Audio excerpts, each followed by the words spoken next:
Hello student, आज हम पढ़ेंगे कर्नाटक की कसूती कढ़ाई के बारे में। तो चलिए देखते हैं कर्नाटक की कसूती कढ़ाई।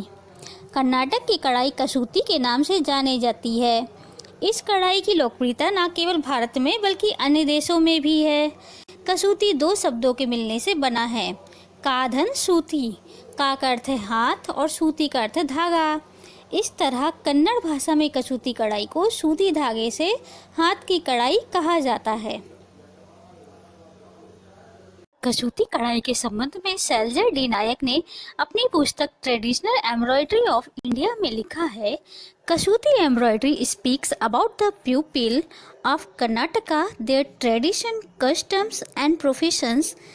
This is an outcome of the honest, jealous and innate desire of mankind to practice the beautiful stitches on the article of everyday use. Kasuti कढ़ाई कला अत्यंत प्राचीन कढ़ाई कला है। ऐसा माना जाता है कि यहाँ की कढ़ाई चाणक्य वंश के समय से ही चली आ रही है। 6ठी शताब्दी में यह कढ़ाई कला काफ़ी विकसित एवं प्रसिद्ध थी।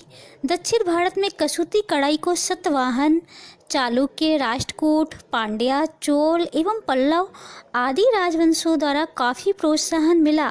अतः उनके शासनकाल में अत्यंत सुंदर एवं आकर्षक कसूती कढ़ाई की जाती थी। 11वीं सदी में जब भारत में मोहम्मद गजनवी का साम्राज्य हुआ, तब इनके शासन में कसूती कढ़ाई कला का थोड़ा ह्रास अवश्य हुआ, परंतु 17वीं सदी के महाराजाओं ने कसूती कढ़ाई कला को प्रोत्साहन दिया।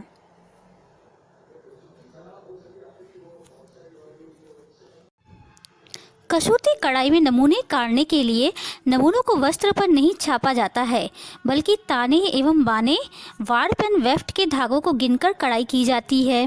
ताने एवं बाने के धागों को गिनकर एक इकाई बनाई जाती है। धागे की संख्या भी निश्चित की जाती है, जिसमें सामान्यतः 2 से 6 धागे लिए जाते हैं तथा इन्हें इकाई मानते हुए संपूर्ण नमूने की कढ़ाई की जाती है। धागों की इकाई में परिवर्तन नहीं किया जाता है। इसी इकाई के द्वारा नमूने की बारीकी अथवा खुरदरापन का पता चलता है।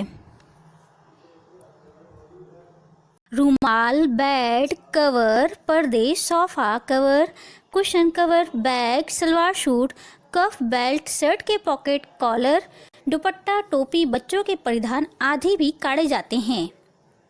कसूती कढ़ाई में रंग बिरंगे सूती धागों से कढ़ाई की जाती है। कढ़ाई में सीधा, आड़ा, तिरछा एवं टेढ़े मेढ़े टाके लिए जाते हैं। कसूती कढ़ाई कला में मुख्यतः 4 टाके उपयोग में लाए जाते हैं। ये टाके निम्न हैं: गवंथी, मुर्गी, नैगी तथा मैंथी। चलिए देखते हैं, इन टाकों के बारे में थोड़ा थोड़ा पढ़ लेते हैं। गवंथी,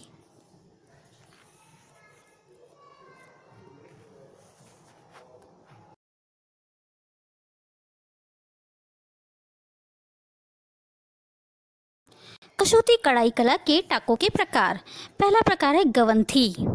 गवंथी यह कसूती कढ़ाई में सबसे अधिक काम में आने वाला सरल टाका है। गवंथी जो है कन्नड़ भाषा के गंटू शब्द से बना है, जिसका शाब्दिक अर्थ होता है गांठ यानी कि नोट। यह साधारण दोहरा कच्चा यानी डबल रनिंग स्टिच टाका है, जिसके बीच बीच में छोटी छोटी बिंदी के आकार के टाके दिए जाते हैं। इस कढ़ाई में एक ही पंक्ति में पहला कच्चा टाका पहले बनाया जाता है, तत्पश्चात दूसरे कच्चे टाके सेकेंड रनिंग स्टिच से भर दिया जाता है। दूसरा कच्चा टाका पहले कच्चे टाके के ठीक विपरीत होता है। टाके किसी भी तरह से आड़ा, सीधा, तिरछा, टेढ़ा आदि बना सकते हैं। यह टाका जो होता है वस्त्र के दोनों तरफ बनता है। कसूती कढ़ाई कला का दूसरा टाका है मुर्गी। यह टाका भी गवंथी की तरह ही होता है, परंतु इसमें एक के बाद एक करके स्टेप वाइज कच्चे टाके से नमूने बनाए जाते हैं। अतः यह टाका जिगजैग आकृति का होता है। यह टाका एक सीढ़ी के समान दिखाई देता है। इसमें टाके नियमित समान दूरी पर एक एक समान लंबाई के दिखाई देते हैं। इस टाके के प्रयोग करने से चौकोर, त्रिकोण, अष्टमुख, पंचमुख, सप्तकोण, सीढ़ियाँ, फूल आदि के नमूने बन जाते हैं। गवंथी की तरह ही यह टाका भी वस्त्र के दोनों ओर से एक जैसा दिखाई देता है। तो ये था हमारा मुर्गी टाका। चलिए अब देख लेते हैं नैगी टाका के बारे में।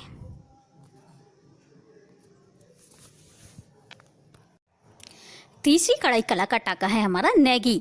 नैगी भी कसूती कढ़ाई में उपयोग किया जाने वाला एक टाका है। कन्नड़ भाषा में नैगी शब्द का अर्थ होता है बुनाई यानी कि वेव। अतः नैगी टाकों से बने नमूने बुनाई की तरह दिखाई देते हैं। नैगी टाका भी साधारण कच्चा टाका, सिंपल रनिंग स्टिच अथवा डार्निंग स्टिच की तरह ही होता है। यह टाका शुरू में छोटा लेते हैं, फिर बड़ा करके पुनः छोटा कर देते हैं। यह टाका टाने या बाने के धागों पर केवल सीधा या आड़ा बनाया जाता है। कभी कभी इसे तिरछा टाका तथा कभी भी तिरछा टाका इससे नहीं बनता है।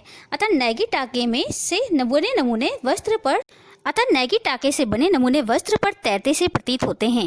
नैगी टाका कभी भी बहुत बड़ा नहीं बनाया जाता है, क्योंकि प्रयोग के बाद वस्त्र अक्सर गंदा हो जाता है, जिसकी सफाई आवश्यक होती है। अतः बड़े टाकों को वस्त्र की धुलाई करते समय फंस कर टूट जाने की संभावना रहती है। अतः टाके इसमें छोटे लिए जाते हैं। तो ये था हमारा तीसरा टाका नैगी। अब देखते हैं चौथा टाका मैथी के बारे में।